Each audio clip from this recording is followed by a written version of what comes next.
तो जिन आरोपियों की गिरफ्तारी हुई है, 4 आरोपी चारों गिरफ्त में, और इन आरोपियों की गिरफ्तारी जहां से हुई उस गांव तक, बीहड़ तक न्यूज 18 की टीम पहुंची है। न्यूज 18 की टीम वहां तक पहुंचकर चूंकि इन आरोपियों की गिरफ्तारी के साथ ही कई तरह के सवाल भी उठ रहे हैं। बेगूसराय गोलीबारी मामले के चारों आरोपी अब पुलिस की गिरफ्त में हैं, जिनमें एक नागा केशव की बात करें तो सिंघौल थाना क्षेत्र का यह शख्स रहने वाला है, और केशव के ग्रामीणों का यह कहना है, उस गांव के जो लोग हैं उन लोगों का कहना है कि पुलिस ने निर्दोष हैं उन लोगों को फंसा दिया है इस पूरे घटना में। जबरन केशव और उसके परिवार के साथ बदसलूकी करते हुए इनकी गिरफ्तारी की गई है। वहीं केशव की मां यह कह रही हैं कि अगर वो गुनहगार है तो उसे फांसी की सजा दे दी जाए, पर पुलिस निर्दोष को फंसाने की कोशिश कर रही है, ये मां का आरोप है। न्यूज 18 की टीम उस गांव में पहुंची, उन लोगों के बीच पहुंची है, परिवार के सदस्यों के बीच पहुंची है। मारे हैं उसको, पिता को मारे, हमको भी गाली दिए हैं कि तुम जानबूझ के बेटा को नालायक बनाया। उसको फोटो हम बोले सर मेरा पास बड़ा मोबाइल नहीं है, फोटो कहाँ से रही है। तो सब भी गाली दे रहे हैं, एसपी भी गाली दे रहे हैं। तो मां है केशव की और उनका सीधे तौर पर कहना है कि बेटे को जानबूझकर फंसा दिया गया है। जिस तरीके से पुलिस दुर्व्यवहार करती नजर आई, बदसलूकी की गई, वो कहीं से उचित नहीं है। वो खुद कह रही हैं कि मैं एक मां हूं, अगर बेटे ने गलती की और उसमें अगर उसकी संलिप्तता है तो उसे फांसी की सजा होनी चाहिए, लेकिन इस पूरे प्रकरण में जानबूझकर फंसाने का आरोप परिजनों की तरफ से लग रहा है। मां लगा रही है, उनका कहना है कि बेटा इसमें शामिल नहीं है, लेकिन पुलिस के पास अगर तथ्य है, जानकारी है, तो वो परिजनों से बातचीत करके उन्हें भी सामने रखने की जरूरत है। लेकिन ऐसा पुलिस की तरफ से किया नहीं गया, और हर एक गिरफ्तारी के बाद अब ये सवाल सिर्फ राजनीतिक दलों की तरफ से या विपक्ष की तरफ से नहीं उठाया जा रहा है। अब परिजन ये सवाल उठा रहे हैं कि जिन लोगों को पकड़ा गया उनमें केशव का नाम भी शामिल है। आरोपी केशव को लेकर परिजन अब पुलिस पर फंसाने का आरोप लगा रहे हैं। और 2 तस्वीरें इस वक्त आपकी टीवी स्क्रीन पर हैं। पहली तस्वीर उस गांव की। एक भी मुस्लिम को गोली नहीं लगा, आप भी जानते हैं, हम भी जानते हैं, माननीय कुर्सी कुमार भी जानते हैं। मेरा नाम प्रशांत कुमार, अस्थायी निवासी। क्या कहना चाहेंगे? ये अपराधी भी पकड़ा नहीं गया है, और जहाँ तक की बात है अपराधी पकड़ने की, तो अपराधी पकड़ना अगर प्रशासन चाहे, बिहार सरकार चाहेगी तो अपराधी तुरंत पकड़ी जाएगी। लेकिन नीतीश बाबू इस पर तनिक भी ध्यान नहीं दे रहे हैं और बात को बहलाने की व्यवस्था कर रहे हैं। क्या नाम है? पंकज कुमार। बोलिए, क्या कहना चाह रहे हैं? सवर्णों को खुलेआम गाली दिया जा रहा था। यही जगह है जहां पर उसको मुंह तोड़ जवाब देने का काम किया गया था। सवर्ण हो या छोटे जाति के लोग हों, सभी मिलजुल कर रहते हैं। वहीं दूसरी ओर देखा जा सकता है, क्योंकि सारी घटनाएं एनएच के बगल में हुई है, और एनएच के इधर अगर देखा जाए तो ये सवर्ण बहुल इलाका है। लेकिन जो बातें कही जा रही हैं वो बेबुनियाद हैं, और लोगों ने इसका घोर विरोध किया है। संतोष कुमार, न्यूज 18 बेगूसराय। और संवाददाता संतोष खुद हमारे साथ इस वक्त ज्यादा जानकारी के साथ फोन लाइन पर जुड़ चुके हैं। संतोष, गांव वाले क्यों इस पर शंका जाहिर कर रहे हैं? गांव वालों को ऐसा क्यों लग रहा है, परिवार वालों को ऐसा क्यों लग रहा है कि जानबूझकर फंसाया जा रहा है?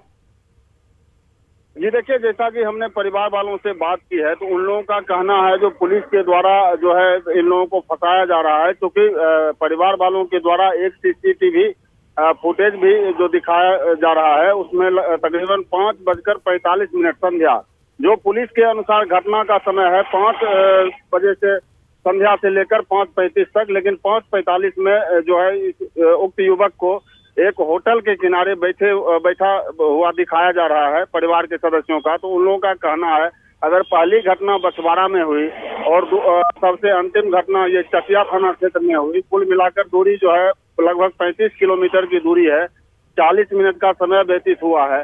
तो फिर इस घटना को उक्त युवक के द्वारा कैसे जो है अंजाम दिया गया, तो ये एक संदेह परिवार वालों के द्वारा जो है बताया जा रहा है, व्यक्त किया जा रहा है। अब ये पूरे मामले का खुलासा जब होगा, जब 2:30 बजे आज बेगूसराय के एसपी योगेंद्र कुमार एक प्रेस कॉन्फ्रेंस करने वाले हैं, जिसमें वो प्रेस को संबोधित भी करेंगे और इस मामले का जो है उद्भेदन भी करेंगे। तब असलियत पता चल पाएगा कि जो दोषारोपण किया जा रहा है वो सत्य है या फिर जो ग्रामीणों का कहना है उसमें भी कुछ दम है। लेकिन फिलहाल ग्रामीणों के द्वारा जो सीसीटीवी फुटेज दिखाया जा रहा है उसमें कितनी सच्चाई है ये भी पुलिस को ही बताना पड़ेगा। लेकिन सीसीटीवी फुटेज में समय स्पष्ट रूप से नजर आ रहा है जो 5:45 में जो है इस युवक को बिल्कुल संतोष, परिजनों का सवाल उठाने का अधिकार है, परिजन सवाल उठा भी रहे हैं और उठाने का आधार इस वक्त हम अपने टीवी स्क्रीन पर वो सीसीटीवी फुटेज भी दिखा रहे हैं। देखिए ये वो शख्स जिसे केशव के नाम के साथ पुलिस गिरफ्तार कर चुकी है। पुलिस का ये कहना है कि उन 4 आरोपियों में ये भी एक शख्स जिसकी तरफ से ताबड़तोड़ फायरिंग की जा रही थी। लेकिन यहां जब ये शख्स केशव बैठा हुआ है, परिजन इस तस्वीर को सीसीटीवी फुटेज को दिखा रहे हैं और इसी आधार पर कह रहे हैं कि केशव इसमें शामिल कैसे हो सकता है। जरा बताइए 35 मिनट की दूरी कैसे तय कर ली केशव ने और कितनी निश्चिंतता के साथ ये बैठा हुआ है। जरा भी इस शख्स को देखकर आपको नहीं लगेगा कि ये कहीं से भागने की कोशिश कर रहा है या इस तरह की घटना को अंजाम देकर ये शख्स बड़े आराम से फोन पर शायद किसी से बातचीत करता हुआ भी दिख रहा है। जो सीसीटीवी कैमरे में ये तस्वीर कैद हुई है और इसी के बगल में एक अन्य शख्स भी बैठा हुआ था और इसी का हवाला परिजनों की तरफ से दिया भी जा रहा है। हमारे सहयोगी संतोष हमारे साथ लगातार जुड़े हुए हैं। संतोष, क्या परिजनों की केशव से बातचीत हो पा रही है? क्या परिजन उससे संपर्क कर पा रहे हैं? क्या पुलिस उनसे मिलने दे रही है? कोई जानकारी पुलिस की तरफ से परिजनों को साझा की गई? जी देखिए, इस संबंध में जैसा कि हमने परिजनों से बात की है तो परिजनों के का कहना है कि केशव के दो भाइयों को पुलिस के द्वारा हिरासत में लिया गया है। हालांकि केशव की गिरफ्तारी जैसा कि पुलिस के सूत्रों के हवाले से सामने आ रही है, उसका झाझा में उसकी गिरफ्तारी हुई है। तो यहाँ एक ये भी सवाल उठता है जो फिर वो झाझा क्यों गया। हालांकि परिजन इस संबंध में बता रहे हैं जो केशव के भाई की जब गिरफ्तारी हुई थी तो केशव भय की वजह से जो कहीं हम पर भी कोई आरोप ना लगा दिया जाए पुलिस की ओर से, इसलिए वो यहाँ से बाहर जा रहा था, ऐसा परिजनों का भी कहना है। लेकिन जो सीसीटीवी फुटेज परिजनों के द्वारा दिखाया जा रहा है और जहाँ तक पुलिस से संपर्क की बात कही जा रही है तो परिजन साफ इससे इनकार कर रहे हैं। परिजनों के अनुसार उनको मिलने नहीं दिया जा रहा है, यहाँ तक कि उन्हें पता भी नहीं है जो केशव या उसके भाई को पुलिस ने कहाँ रखा है।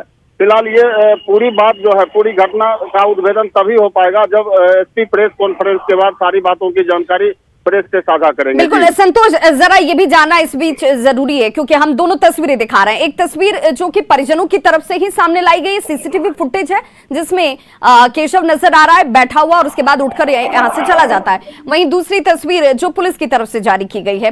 हालांकि पुलिस के तर्क अपने हैं, परिजनों के तर्क अपनी तरफ हैं, लेकिन इस बीच सवाल ये भी उठता है कि क्या केशव को लेकर पहले से कोई आपराधिक रिकॉर्ड रहा है क्या, या इसे लेकर की कोई जानकारी पहले से पुलिस के पास रही है कि वो इस तरह की घटनाओं में संलिप्त रहा हो या फिर आपराधिक रिकॉर्ड रहा हो?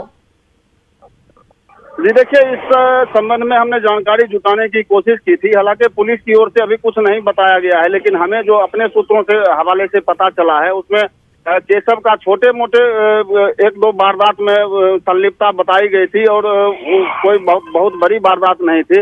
इसलिए स्थानीय लोगों का ये भी कहना है कि केशव पर जो है छोटे मोटे कुछ दफा लगाए गए थे, लेकिन हाल के दिनों में वो कुछ नहीं कर रहा था और अपना जो है घर पर ही रहता था और घर का काम करता था और इतनी बड़ी वारदात को वो अंजाम नहीं दे सकता। बिल्कुल, बहुत बहुत शुक्रिया संतोष इस तमाम जानकारी के लिए। हालांकि सच्चाई क्या है, पुलिस का तर्क क्या है, इसके लिए थोड़ा इंतजार करना होगा। तकरीबन 2:30 बजे के आसपास एक प्रेस कॉन्फ्रेंस पुलिस की तरफ से की जाने वाली है और इसे लेकर जानकारी साझा की जाएगी।